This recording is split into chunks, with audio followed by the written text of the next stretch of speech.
Mudando de assunto, uma pesquisa feita pela indústria alimentícia revelou que pelo menos 61% dos brasileiros descartam pelo menos um alimento em perfeito estado toda semana. Um desperdício e tanto, principalmente quando sabemos que no nosso país muita gente mal tem o que comer. Veja na reportagem dicas de como reaproveitar alimentos ao invés de simplesmente jogá-los no lixo. Estar diante de um buffet assim dá logo vontade de encher o prato. E é aí que, às vezes, o olho termina sendo maior que a barriga. Às vezes não, quase sempre, viu?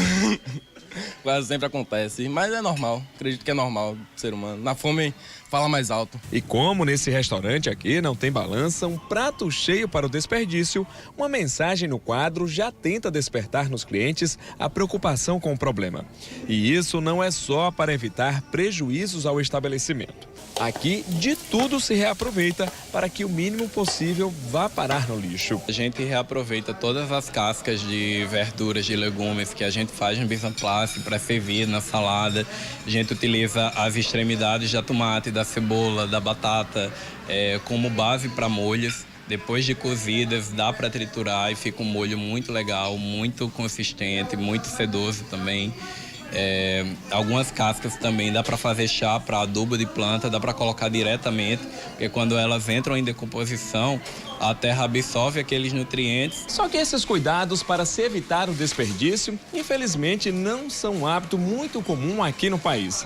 Um levantamento recente feito por uma indústria alimentícia mostrou que 61% dos brasileiros assumem que descartam pelo menos um alimento em perfeito estado toda semana. E tem gente que vai ainda mais além no desperdício. 49% dos entrevistados na pesquisa assumiram que fazem um descarte assim todos os dias. O resultado disso são 41 mil toneladas de alimentos indo para o lixo diariamente, o que daria para alimentar 25 milhões de pessoas em um único dia. É muito comum a gente ir no supermercado e não fazer um planejamento adequado, né? Hoje em dia, com a facilidade que a gente tem de alimentação fora do lar, muitas vezes a gente faz uma compra também em volume maior do que o que a gente vai utilizar na semana. Então, eu acredito que você pensar, realmente refletir sobre quais são os dias que você vai estar em casa, que você vai se alimentar em casa, qual o número de pessoas que tem na sua família. Além de evitar que se estraguem naturalmente, quando se trata de alimentos naturais, dá para se aproveitar praticamente tudo. A gente tem aqui, por exemplo, casca de cenoura, né? As pontinhas, às vezes, da cenoura que a gente não usa.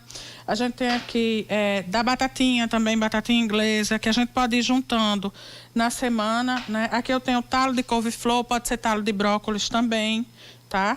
A gente aqui também tem talo de cebolinha, né? De coentro. São alimentos que a gente normalmente tem em casa, tá?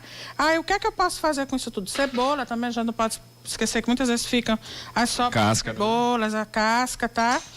O que é que eu posso fazer com isso? Você pode fazer um fundo de legumes, assim, um caldo de legumes, tá?